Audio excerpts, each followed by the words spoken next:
Et toutes les bénédictions, nous savons que c'est sur la terre. Aussi là-bas, on ne va pas bénéficier du mariage, de tout. C'est ici que nous devons bénéficier. Mais le Seigneur, l'Éternel Dieu Tout-Puissant nous a déjà donné cela. Nous avons la victoire sur toutes ces choses. Même sur la guérison, nous avons la victoire. Mais nous allons remarquer une chose. Que nous avons la victoire, mais nous ne vivons pas cette victoire. Pourquoi? Parce que la victoire est déjà là. Mais c'est toi le chrétien qui dois faire en sorte que cette victoire soit palpable, que tu peux la toucher. Est-ce qu'on comprend? D'abord, premièrement, par la prise de conscience, que j'ai la victoire. Par la prise de conscience, que j'ai le pouvoir. Maintenant, ce pouvoir, ce n'est pas pour s'asseoir. Parce que tu as le pouvoir. Quelqu'un qui a le pouvoir, c'est comme un militaire. On lui donne une arme pour aller en guerre. On lui donne des munitions, n'est-ce pas? Il part, il se met debout. Est-ce que l'arme, les balles vont rentrer dans l'arme seule? Premièrement. Il y a d'abord les armes, les balles qu'on doit d'abord charger l'arme, n'est-ce pas? On charge d'abord l'arme, n'est-ce pas? Après charger l'arme, on doit l'utiliser contre l'ennemi qui est en face, n'est-ce pas? Bon, si tu ne charges pas l'arme, et même si tu charges, mais si tu n'utilises pas l'arme, est-ce que la victoire va être palpable? Je vais amener les gens à comprendre le message de ce soir. Vous voyez David et Goliath.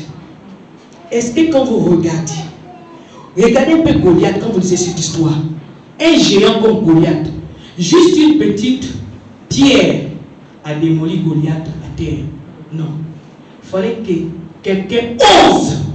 Parce que la victoire est déjà un acquis pour les enfants de Dieu. Est-ce qu'on comprend? Je donne ces exemples pour nous amener à comprendre la prédication de ce soir. La victoire est déjà un acquis. Moi, on a aussi des efforts à fournir. Est-ce qu'on comprend? Si David a fourni des efforts, prendre sa fronde, prendre sa pierre et lancer. Aussitôt, Goliath était terrassé, n'est-ce pas? Mais quand on regarde physiquement, Goliath et David avec une petite pierre, selon l'entendement d'un homme physique, pas un homme spirituel, c'est pas possible. Ça veut dire que Dieu a déjà gagné le combat pour nous. Est-ce qu'on comprend? Pour nous les chrétiens, le combat est déjà gagné. Mais nous, si tu veux voir ce combat palpable, tu as des efforts à fournir. Il faut que tu te lèves pour maintenant exercer le pouvoir qu'on t'a donné. Satan empêche, le premier commandement, c'est d'empêcher les chrétiens à jeûner et prier. Pourquoi? Parce qu'ils connaissent que c'est une arme fatale. Ils connaissent que quand le chrétien a pris conscience de cette arme, Satan a peur. Parce qu'il sait qu'il est démoli. Et la victoire du chrétien va être palpable. Pourquoi? Parce que Satan veut toujours gagner le chrétien. Il veut toujours chercher à piétiner le chrétien, à manipuler le chrétien. Mais quand il sait que le chrétien connaît l'âme là, c'est pas seulement connaître. Est-ce qu'on comprend? Beaucoup de gens ont été enseignés par le jeûne et la prière. Beaucoup de gens connaissent que le jeûne et la prière, mais c'est pratiquer l'âme, l'exercer. Est-ce qu'on comprend? C'est comme le jeûne et la prière, c'est le fusil. Il y a déjà les balles à l'intérieur, maintenant il faut les guérir. Si tu gardes ça comme ça ne marche pas. Si tu connais seulement le jeûne et la prière, c'est ça. Mais il faut maintenant exercer le jeûne et la prière. Alléluia. Est-ce qu'on voit combien de fois Satan, le chrétien qui a pris conscience de son pouvoir, quand il utilise cette arme, le monde des ténèbres en feu, c'est une destruction totale. L'importance du jeûne est donnée par le Seigneur Jésus-Christ lui-même dans le livre de Matthieu 17, le verset 21. C'est l'histoire d'un homme qui avait un enfant qui était lunatique. Il est venu vers les disciples, ils ont prié, l'enfant n'était pas guéri. Après, il est parti vers Jésus-Christ. Et Jésus-Christ a donné cet ordre. Il a prié et l'enfant était guéri. Après, il a donné cet ordre aux disciples dans le verset 21. Je suis dans Matthieu 17, le verset 21. Il a dit, cette sorte de démons ne sortent que par la prière et le jeûne. Pas le jeûne seul, pas la prière seule, mais la prière associée au jeûne. Est-ce qu'on comprend? Ça veut dire quoi? Ça veut dire que le démon qui possédait cet enfant est un démon supérieur que d'autres démons. Et là, la prière ne pouvait pas suffire pour nous ordonner à ce démon d'aller dans les arrives, pour le chasser du corps de cet enfant, pour que cet enfant soit délivré. Il fallait associer le jeûne et la prière. Mais les disciples priaient seulement simplement. Ils n'avaient pas associé le jeûne. Voilà pourquoi le Seigneur Jésus a montré l'importance du jeûne à ses disciples. Nous pouvons comprendre au travers de cette histoire où Jésus montre l'importance du jeûne et la prière, que nous pouvons vivre des situations dans nos vies. Nous prions, mais à un moment, on sent que ça calme un peu. Ça calme, ça revient, ça calme, ça revient. Ça veut dire quoi? Là, tu as prié sur. Ça veut dire que tu dois prendre l'arme des armes. Tu associes et la prière et le jeûne. Est-ce qu'on comprend? Si tu dis je jeûne seulement, sans la prière, tu n'as rien fait. Tu as fait la grève de la faim. Mais tu dois associer le jeûne et la prière.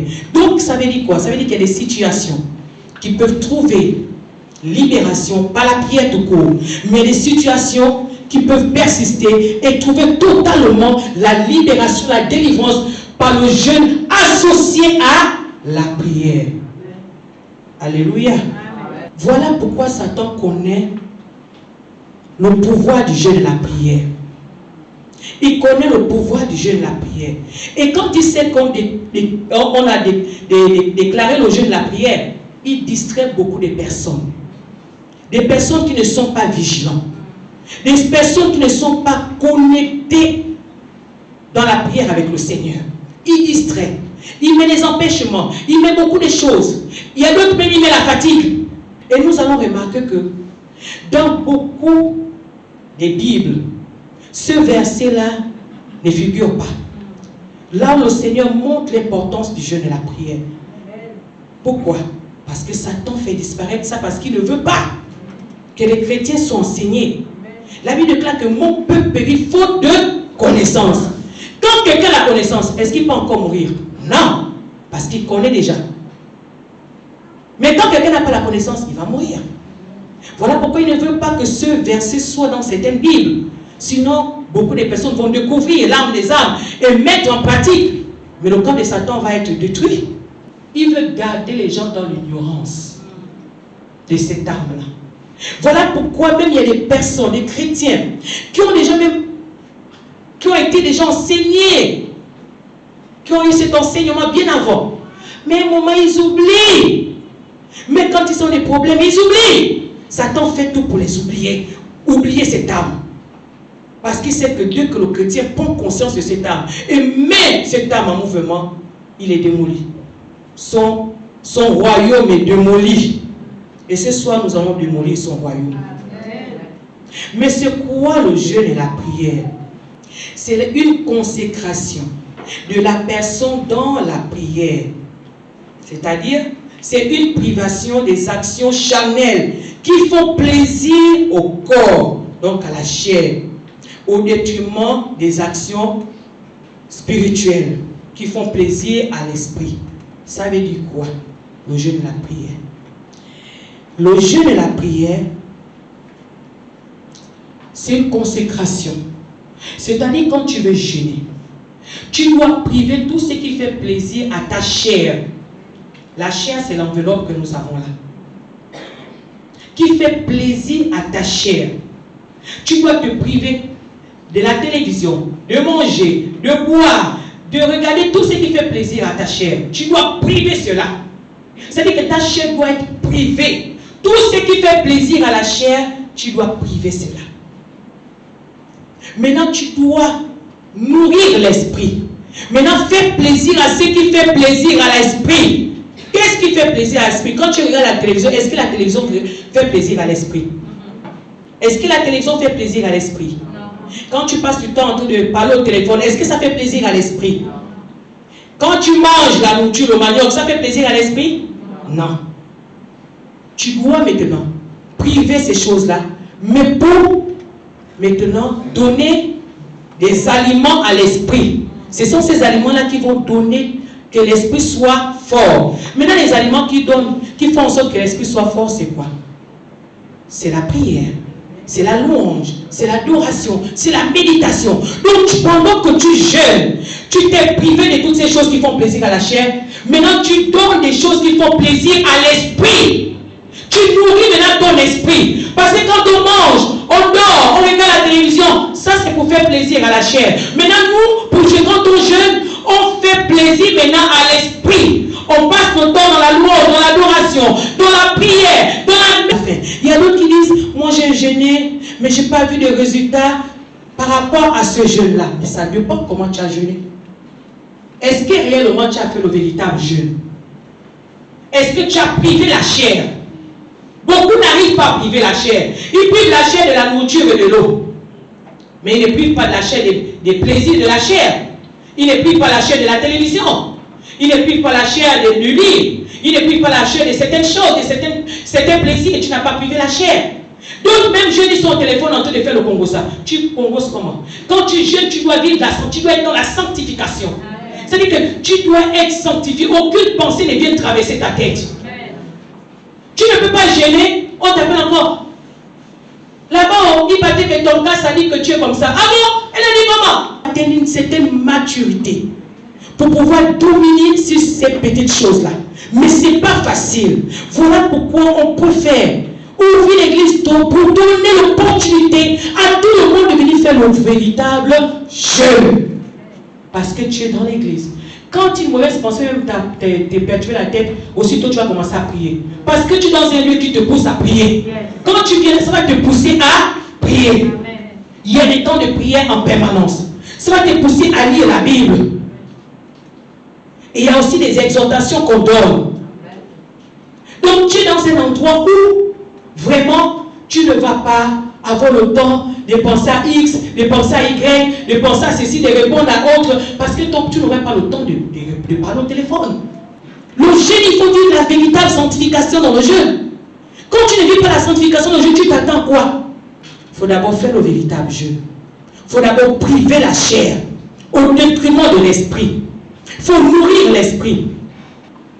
Parce que si avec la prière simple, ça n'a pas été, m'associer au jeûne, mais des grandes choses vont se produire. Nous avons cette histoire qui va encore renforcer notre foi et qui va nous aider réellement à vivre le véritable jeûne. Ce n'est pas le jeûne qu'on fait façon là. Non. Ou le jeûne quand tu jeûnes, même quand tu es au travail. Oh, pardon les collègues, je suis à la montagne, oh. Publicité. Ça c'est quel jeûne? On n'a pas besoin de savoir que tu es en jeûne. Il y a même des personnes quand ils sont en jeûne, ils sont habillés bizarrement. C'est-à-dire que pour les femmes, elles sont habillées comme des veuves. Pour des hommes aussi, comme des veufs. Et quand la Bible explique le véritable jeûne. On n'a pas... L'autre, on a qui est fatigué. C'est comme ma maman d'elle. Je te dis que ça me fatigue, maman. Bon, mais il faut laisser... Ça, c'est la grève de la faim.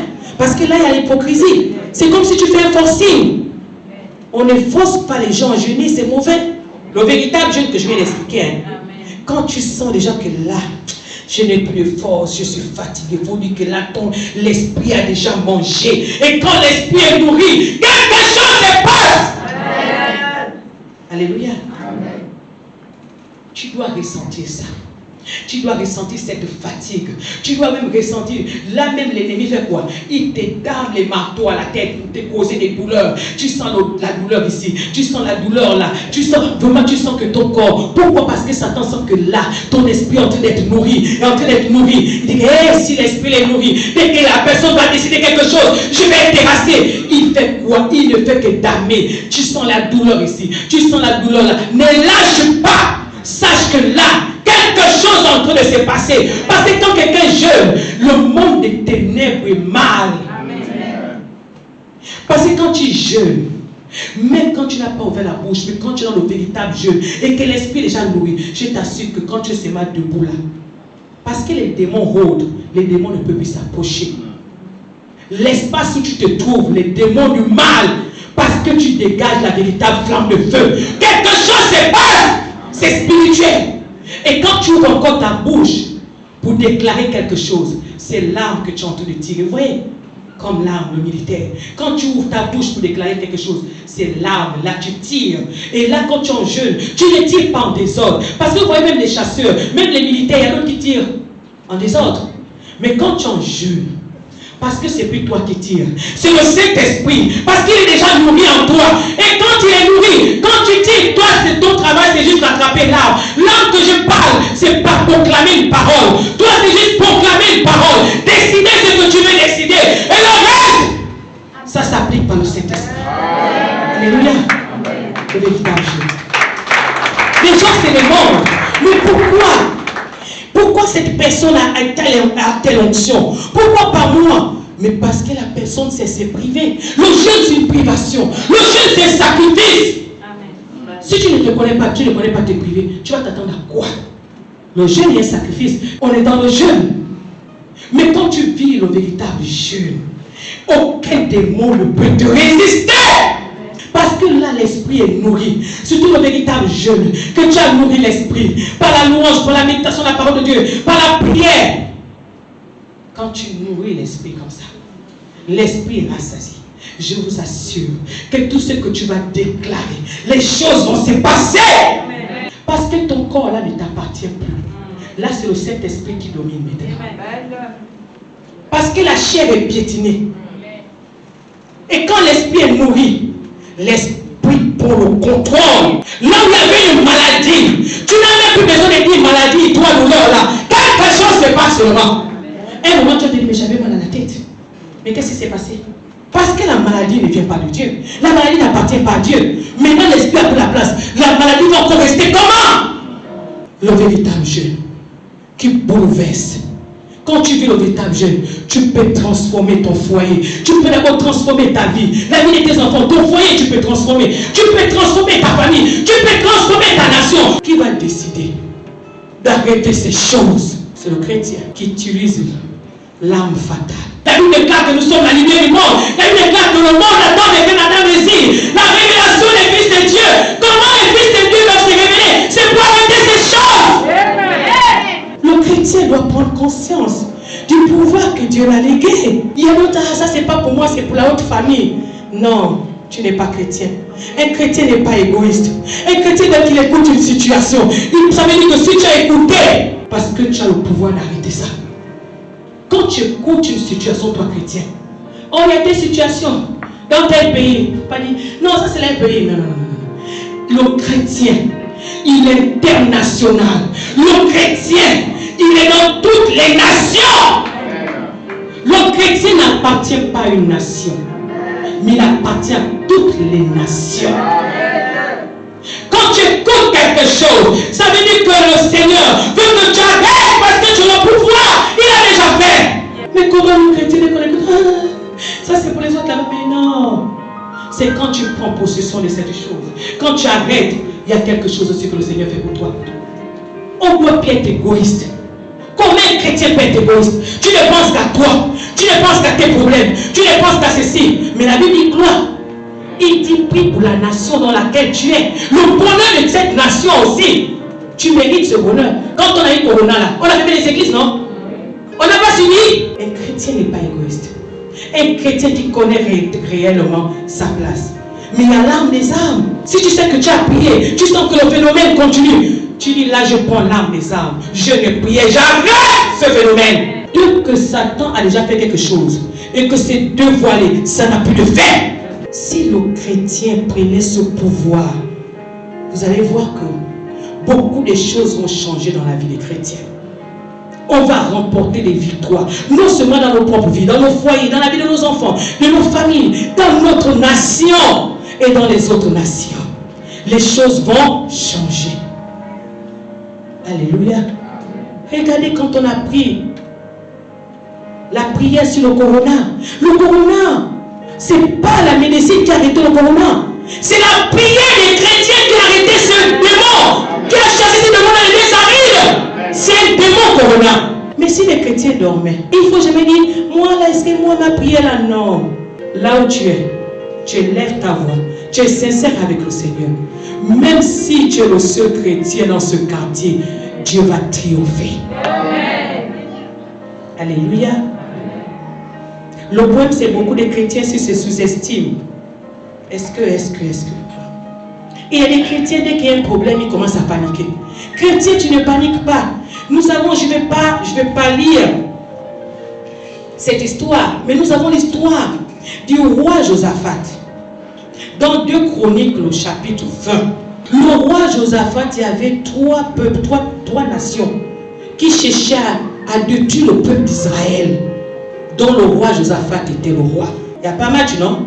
Quand on est venu dire au roi Josaphat, hé, roi, je paraphrase, parce que vous allez lire ça à la maison, il faut lire la Bible, ça augmente la foi. Quand j'écoute une situation, je lis, je dis, hé, si tu as confondu les 3 peuples, là, quelle que soit la situation, je sais que tu vas faire pour nous. La foi pour nous les chrétiens, c'est ce qu'on attend, on puise ça dans la parole de Dieu. Quand on est venu dire, roi, mais il y a 3 peuples étrangers qui vont venir détruire le peuple d'Israël. Il y a quand même la panique quand il écoute 3 peuples. C'est pas facile. Mais qu'est-ce que le roi a fait? Le roi Josaphat. Non, il a seulement dit, décrétons un jeûne pour chercher la voix de Dieu. Il a décrété un jeûne dans son peuple pour dire, Dieu Tout-Puissant, Éternel des armées, nous sommes ton peuple, mais voilà la menace. On fait comment? Il n'y a que toi, nous nous remettons en toi. Il n'a pas dit pardon, il priait simplement. Il a dit jeûne. Parce qu'il connaît le pouvoir du jeûne. Il savait que quand tu vas être privé et connecté à Dieu, Dieu va se révéler. Quand tu vis le véritable jeûne, Dieu te montre les choses cachées comme ça. Il te révèle les choses. Il y a beaucoup de gens qui marchent sans révélation. Imagine-moi. Là-bas, il y a un camion qui fait que marcher comme un mouton. Un enfant de Dieu ne marche pas comme un mouton. Un enfant de Dieu marche avec la révélation de son Dieu. Mais ça, chercher la révélation, je vais prier. Le roi a dit à son peuple, je vais prier pour chercher la voix de Dieu. Ils ont gêné, ils ont prié. Le véritable jeûne. Quand tu vis le véritable jeûne, Dieu se révèle. Dieu s'est révélé au peuple. Dieu a parlé. Il a donné des directives. Quand vous lisez, toujours dans 2 Chroniques 20, 21 jusqu'au verset 26, vous allez voir la victoire du peuple d'Israël. La victoire contre ces 3 peuples qui voulaient les nuire. Le peuple, Dieu n'a pas permis que le peuple se salisse les mains. Oh Jésus. Ah Dieu Tout-Puissant, tu es fort. Dieu, il est puissant. C'est le Dieu de l'impossible. Il n'a pas permis que son peuple se salisse les mains. Mais il a travaillé en telle sorte que entre eux-mêmes, le peuple, les 3 peuples qui voulaient détruire le peuple de Dieu, il les a aveuglés, cogné les têtes. Ils se sont battus entre eux-mêmes. Ils se sont tués entre eux-mêmes. Il faut lire l'histoire. Le peuple d'Israël est allé seulement constater les dégâts, les corps. Mais derrière, il y avait une bénédiction. Parce que les richesses de ces personnes-là, ils ont vécu bien. Ils sont déjà morts. Il y a l'or, il y a le diamant, c'est pour qui? Allez! Oh Jésus.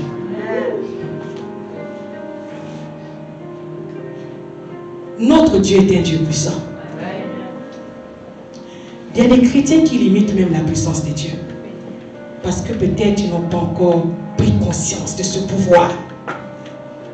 Il y a d'autres qui ont pris conscience, mais qui n'ont pas encore mis ce pouvoir en musique, en mouvement. Nous sommes partis à Ikobe.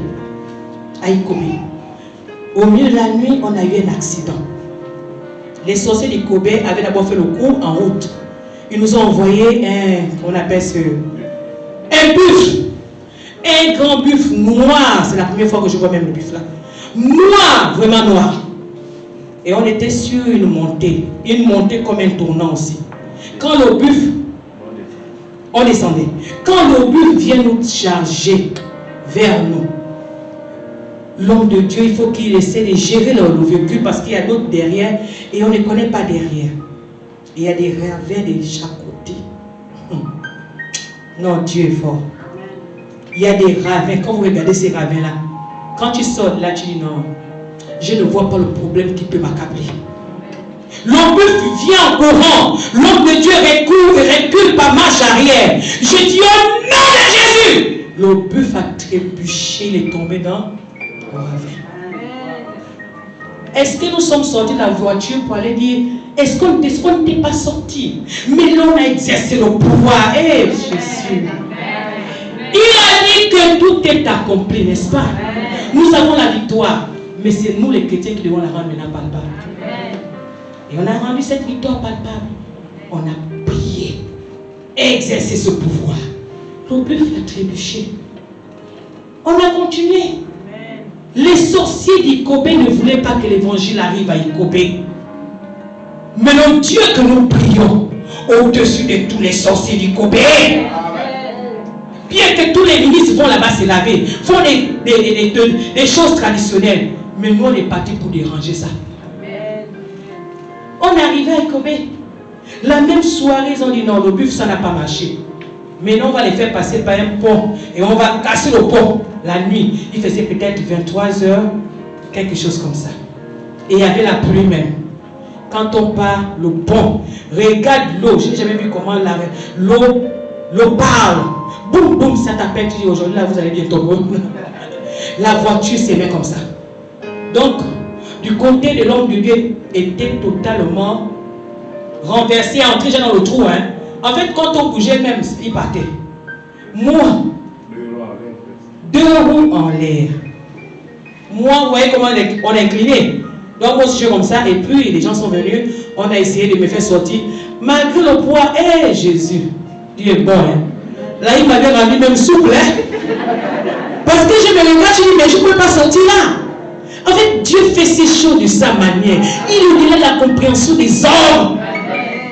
Mais je suis sorti. Les gens disent, non, monsieur, ouvrez les fenêtres. Parce que quand on va bouger la voiture comme ça, si ça tombe, même quand je regarde en bas, c'est l'eau et c'est noir. J'ai dit, non, tu veux montrer aux gens du Kobe là que Dieu, que tu es puissant. Ton serviteur ne peut pas tomber là avec la voiture. La voiture là te sert. C'est pour l'évangile. Non. Qui peut encore venir ici à Kobe s'il tombe là-dedans? Ils ont fait juste quand vraiment lui-même, le Dieu Tout-Puissant, a retourné la voiture. L'homme de Dieu est descendu. On a fait de lui tourner, passer par un autre chemin. Le matin, ils étaient même étonnés pour certains de nous voir. Parce que le coup était déjà bien fait que non. Ils devaient se m'attendre, oh, ils sont morts.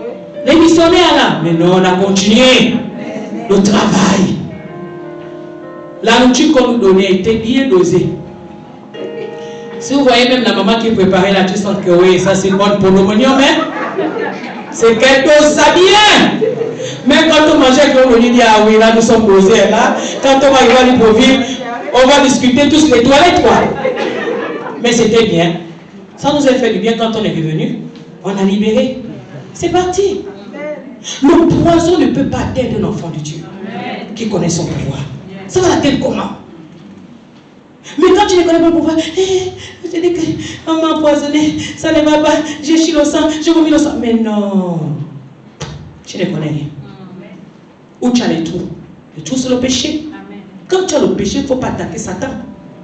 Comme il y a d'autres là qui viennent, ah je m'avais, au nom de Jésus, Satan. Ah non, quand tu sais que tu n'es pas conforme à Satan, il ne faut même pas ouvrir ta bouche, hein, parce qu'il te terrasse. Mais quand tu connais que Satan et toi, il ne réclame rien sur toi. Tout ce qui est en toi appartient à Jésus. Satan a peur de toi. Il a peur.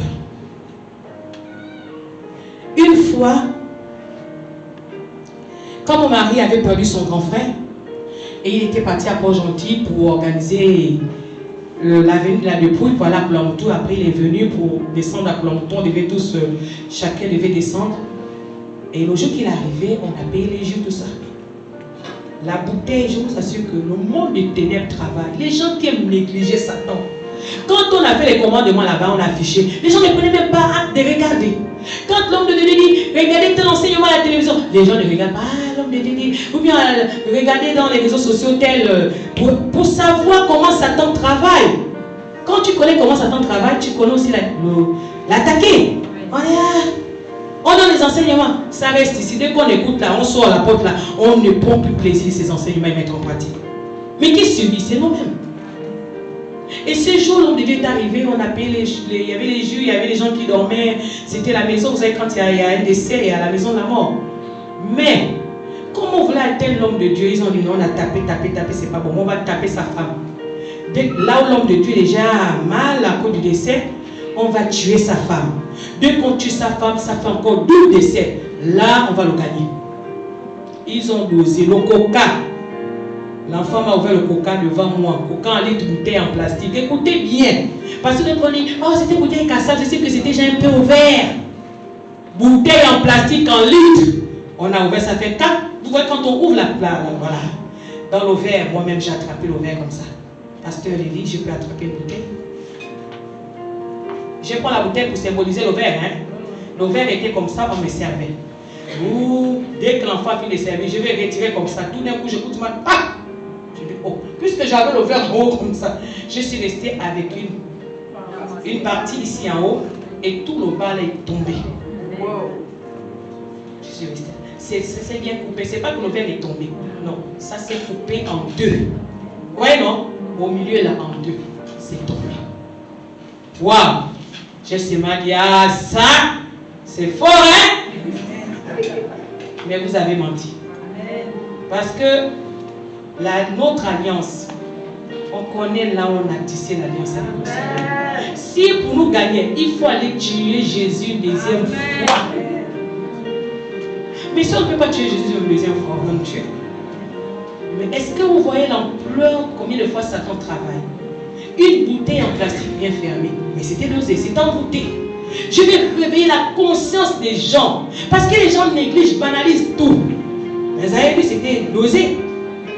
Mais Dieu ne peut pas permettre que je prenne cela. Quelques temps après, Dieu a dépouillé ce qui est à l'origine. Parce que Dieu dépouille toujours. Après dépouiller, il fait quoi? Il frappe. Après il a dépouillé, après il a frappé. D'autres sont sous terre. Ouais.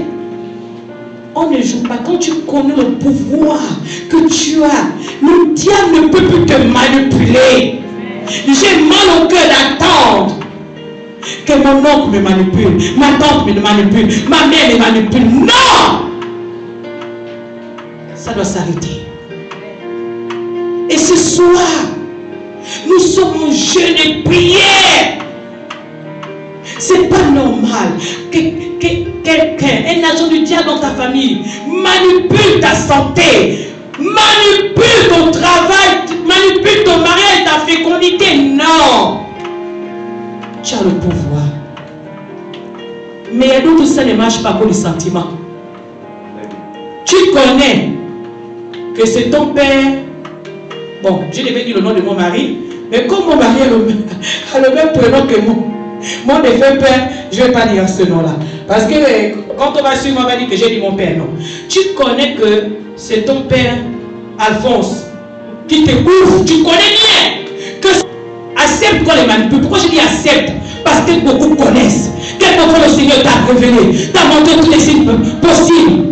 Mais tu mets le sentiment, c'est que tu acceptes toi-même qu'on te manipule. Ne viens plus pleurer à l'église. Ah mon Dieu, ça ne va pas. Vraiment, ça ne va pas, ça ne va pas comment. Toi, tu connais.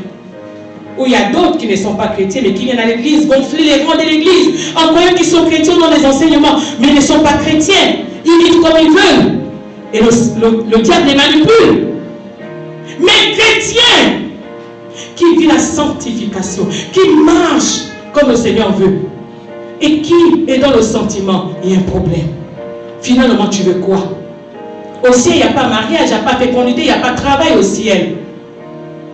Il n'y a pas maladie, il n'y a pas guérison. Là-bas, on serait tous guéris. Soit tu veux vivre la guérison. Quand un homme est venu sur cette terre, Dieu a tout donné. Il a donné à l'homme la femme, il a donné enfant, il a donné travail, il a donné prospérité, argent, santé, il a tout donné. Si tu n'as pas ça, ce n'est pas la faute de Dieu. Si tu n'es pas encore chrétien, Dieu met toujours les mécanismes pour que tu connaisses la parole de Dieu. Mais il y a d'autres qui rejettent. Si tu es chrétien, Dieu permet qu'on t'enseigne. Peut-être que tu avais les écailles ou les bouchons. Quand il met la parole, c'est pour que les écailles tombent. Il y a d'autres qui acceptent. Il y a d'autres qui n'acceptent pas par le sentiment. Ah non. Moi, je ne pense pas. C'est bon que tu ne penses pas. Dieu, ce n'est pas Dieu qui souffre. C'est nous qui souffrons. Les affres de Satan, c'est nous qui subissons. C'est nous aussi qui devons prendre conscience. Et ce soir, le Seigneur vient de révéler ou de rappeler à certaines personnes encore qui ont oublié cette âme fatale, une âme qui bouleverse le monde éternel. Ça doit réellement de prendre réellement cette âme, comme ça a été décortiqué ce soir, et de mettre en mouvement. Tu verras des grandes choses qui vont s'accomplir dans ta vie, dans ta famille, dans ton foyer, partout. Mais si tu dis non, je sais pas bien écouter, ma famille est propre, c'est bien. Mais je me dis quelqu'un ce soir, un sorcier de loin ne peut pas venir te manger. Si un sorcier de ta famille n'a pas ouvert la porte. Il y a un tel n'aime pas. Mon oncle ne m'aime pas. Pourquoi il ne t'aime pas? Va demander à Dieu, il va te révéler pourquoi. Quand tu vis les profondeurs, Dieu te montre. Ma soeur là ne m'aime pas. Mais pourquoi ta soeur, vous n'êtes que deux, elle ne t'aime pas? Pourquoi? Mais parce qu'elle a vu ce que Dieu a mis en toi. Elle cherche les bons, elle ne peut pas voir. Parce que ton Dieu te protège. Celui qui connaît la vie s'appelle Jésus-Christ. Il connaît les profondeurs de ta vie. Il connaît même la vie de Dieu avant que tu ne sois dans le ventre de ta mère. Il te connaissait déjà. Va simplement prendre le jeûne et la prière, le véritable jeûne. Tu dis, Seigneur, qu'est-ce qui ne va pas?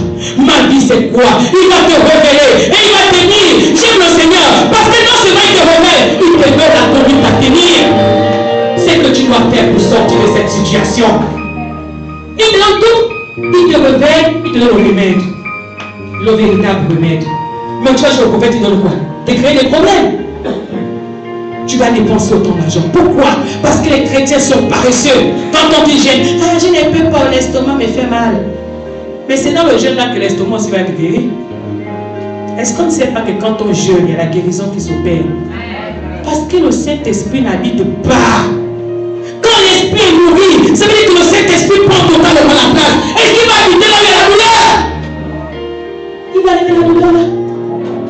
Je ne peux pas. Parce que le diable aveugle les gens. Il ne veut pas que tu sois guéri, que tu sois délivré. Je suis fatigué, je dors. Non, je vais gêner le jeudi prochain. C'est un jeudi. On a du mal à jeûner. Mais ce soir, le Seigneur nous connaît. S'il y a encore des choses en toi que tu sais que ça perdure, ce soir tu as écouté la parole qui donne la foi. Tu te lèves avec cette foi et on va prier ensemble. Tu vas décider ce soir, tu es dans le jeûne et la prière, tu vas dire toi le nom de ceci, le nom de maladie, tu cites la maladie, le nom de la maladie là c'est le nom du démon. Est-ce qu'on comprend ça? Quand on dit stérilité, elle s'appelle stérilité. Soit c'est stérilité la sirène, soit c'est stérilité le serpent. Mais tu dis stérilité. Si c'est toi stérilité serpent et sirène, vous êtes accouplés dans mon ventre là, vous sortez aujourd'hui, je ne vous appartiens pas. Quand tu connais que c'est VIH, c'est le mot des démons. Toi démons VIH, ce corps n'est pas le corps des démons. Tu dis mais chômage c'est le démon. Je sais, c'est le chômage. Il ne faut pas te plaire dans ces choses. Ça veut dire que le démon t'a pris à l'otage. Parce que tu as dit que tu gagnerais ton opération de ton front. Le travail est ton héritage. Ce soir, tu dis de mon chômage là. Toi et moi, c'est fini. Parce que tout appartient à Dieu. On doit m'appeler pour travailler. Peu importe l'endroit, on va m'appeler pour travailler. Ce soir, tu dois citer le démon là. Quel est le démon qui emprisonne ta vie? Quel est le démon qui emprisonne ta vie depuis des années? Ce soir, c'est ce soir. La Pâque se poursuit. Nous sommes toujours dans le fond de la Pâque. Et ce soir, nous sommes en chair de prière. Aucun démon ne peut nous résister. Dans la salle, il y a la présence de Dieu. Je peux voir les esprits s'agiter. Parce qu'aujourd'hui, les esprits sont pris au piège. Ils ne savaient pas que ce soir, c'est le soir où on va utiliser l'arme fatale. Le jeûne et la prière. Pendant que je demande à l'apôtre de venir nous conduire dans ce temps de temps,